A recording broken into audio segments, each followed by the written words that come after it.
So, good day mga kayamers. So, kamusta po ang lahat? First of all,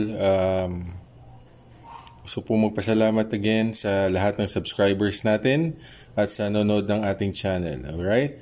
So, for today's video, papakita ko sa inyo yung nabili natin na battery for our Aerox 155 na si Balance. Okay? So, it's been 2 years na motor natin to. Okay? So, hindi pa natin napapalitan yung battery. Okay? Just wanna give you guys pointers. Pag nakita nyo na 2.4 pababa yung voltage dun sa inyong battery meter, okay, you might wanna think of changing or replacing your battery na. Okay, medyo, of course, ayaw natin maabala sa daan, lalong-lalo na yung ating Aerox walang kickstart, di ba? So, push start yung Aerox natin. So, yun, papakita ko na sa inyo yung manabili natin na battery.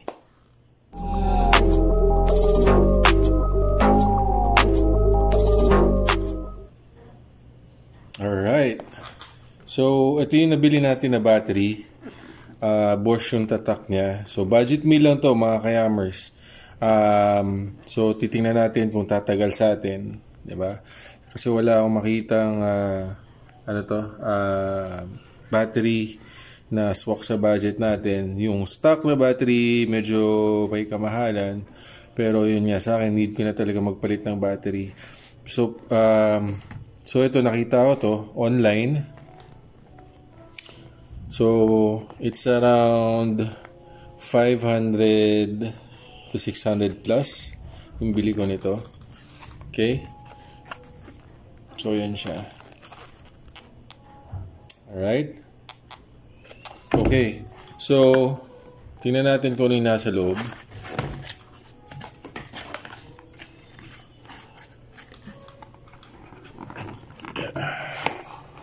Okay. Right, so yun siya.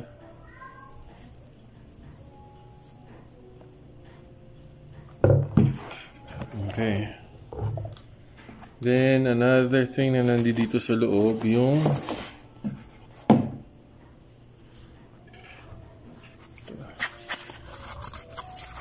tubig na lalagay natin sa ating battery. Okay. So, electrolyte for AGM battery. Okay, so let's make sure that we will be careful. Kasi ito, lalagay natin to dito. Okay, lalagay natin siya dyan. So, most likely, ganyan yung paglagay dyan. Right, so you have to be careful. If you have gloves, might as well wear gloves. Okay. So, tara na. Lagyan na natin mga kayamers.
Alright, so mga kayamers. Okay, so yan na, nalagay na natin tong electrolyte.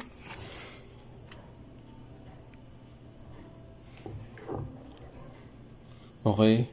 So make sure mga kayamers wala na laman yung lahat ng mga terminals dito. Okay. Or yung mga bote na to. Okay, kung papansin nyo kanina, medyo ini-squeeze ko ng konti para at least umano lang yung bula at bumaba pa ng husto yung yung ating electrolyte. Okay? Ngayon medyo umiinit na siya, so ibig sabihin nagcha-charge na yan. So afterwards, we can pull this out. Okay? Again, make sure na ubos na. Okay? Wala nang electrolyte. Okay? And again, you have to be careful. Okay? So, yan. And then, we're gonna use this to seal yung taas.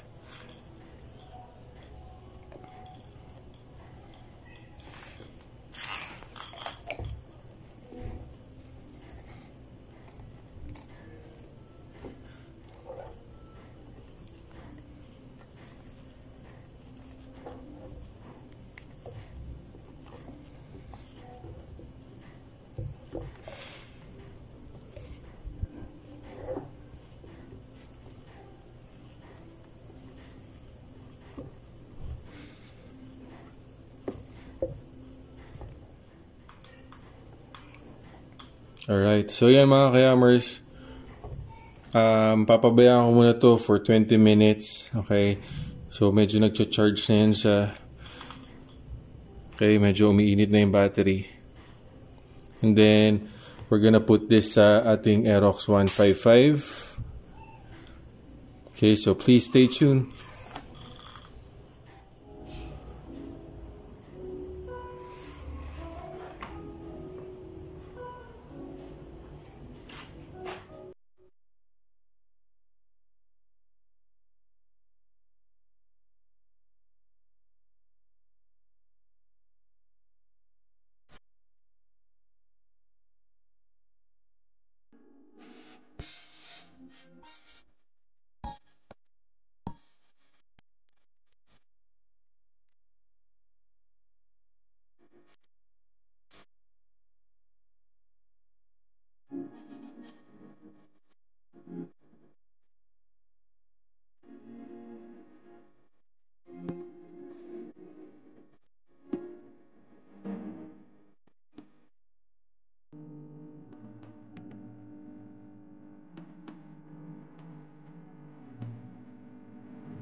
Alright, so that's all for today mga kayamers. I hope you liked the video. So please don't forget to share and subscribe.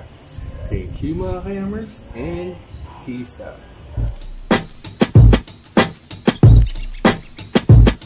I'm